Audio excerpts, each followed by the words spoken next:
The idea of intrinsic and extrinsic rewards is a very common feature of discussions around modern reward system design. And this is another area that derives from, or at least builds upon, our understanding of the way in which people are motivated. If we think back through the various approaches that have been taken towards our understanding of human motivation, pretty much everything that has followed on from very early, very crude economic man types of motivation theory has identified that there is something more going on in the way in which people are motivated than simply by being focused about the prize that's on offer.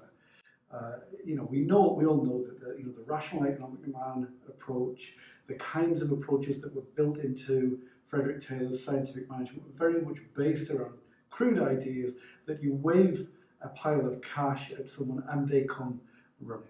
That it was simply about the reward itself, the thing that people wanted, and that would generate motivation on itself. But virtually every other motivation theory that has followed since that early, relatively crude attempt has had a broader canvas, has had an emphasis on understanding that motivation can be derived by the doing of something rather than simply being about the receiving of something because you've done something. So that the nature of motivation is bound up in the act itself, in the doing of things, that it is intrinsic to the act that we're engaged in. And these ideas that have been common across a whole range of motivation theories, whether it's Maslow, whether it's Herzberg, those kind of content theories, or whether it's in the more modern process theories, have highlighted this issue that the way that things are done, the thing that people do, is a very important part of the motivation of an individual. It's not simply about saying, this person likes X, and so therefore if we give them X, they will do what we want them to do.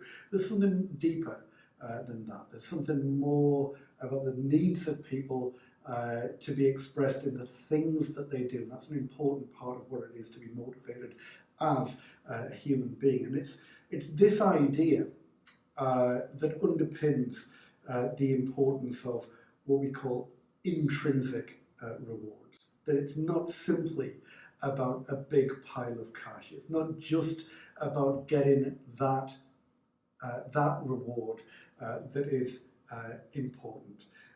It's the foundation for much modern thinking about reward systems. When we talk about total reward, we're talking about things that are beyond the things that we give to people, beyond the rewards themselves, in scare quotes, but about intrinsic factors, about how we can build the quality of someone's work experience, about how we can allow people to express themselves through work, and that those things can become rewards in themselves. And so this is an important part of how we can think about reward more broadly, rather than simply focusing on the cash, the transactional benefits that we get from reward. And of course, this can be more important for some organisations than others, because often organisations that are not cash rich might have to think very deeply about how they can make their work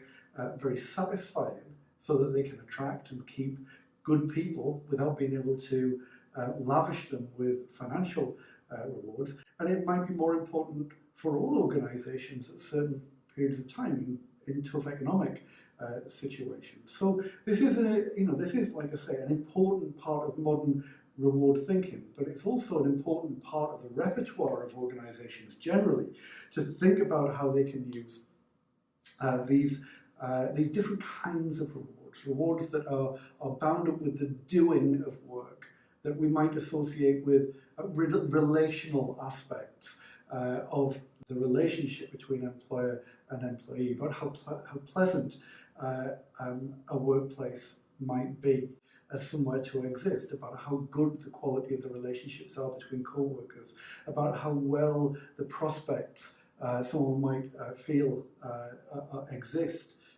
in one place rather than another, about how much opportunities people have to stretch themselves or grow and expand their capabilities. So these intrinsic aspects of rewards need to be considered alongside extrinsic rewards. The aspects of rewards that come from the work itself, they're very important. Particularly important in terms of accessing what we call discretionary effort, the things that people choose to do. Often a focus on extrinsic rewards means that people simply do what they're expected. They meet their job description. They achieve the objectives that they've been set, and that's fine. But real success for an organisation is often associated with the extent to which people are prepared to go the extra mile, the way in which people are able to dig deep from within themselves, to express their capabilities within an organisational context. And people's willingness to do that, which is something very difficult to direct them to do, people's willingness to do that is often associated with the extent to which they feel satisfied with these intrinsic rewards, that they're happy, that they're satisfied, that they're committed to the place that they work, that they feel that it's meaningful in some way or another. And these are the benefits that intrinsic rewards provide. Now, of course, organisations can make a conscious choice to place an emphasis on these kinds of rewards, to take them seriously alongside the extrinsic rewards that we know are part and parcel, just a necessary transaction of the employment relationship. But clearly some organisations are going to be in a better position to do this than others because of the nature of the work itself, because of the jobs that exist within that organisation, that some jobs are much more suited towards the ability to translate or to express those intrinsic elements, simply because they are more stretching jobs, they are more fulfilling jobs, they have those qualities that other jobs simply do not.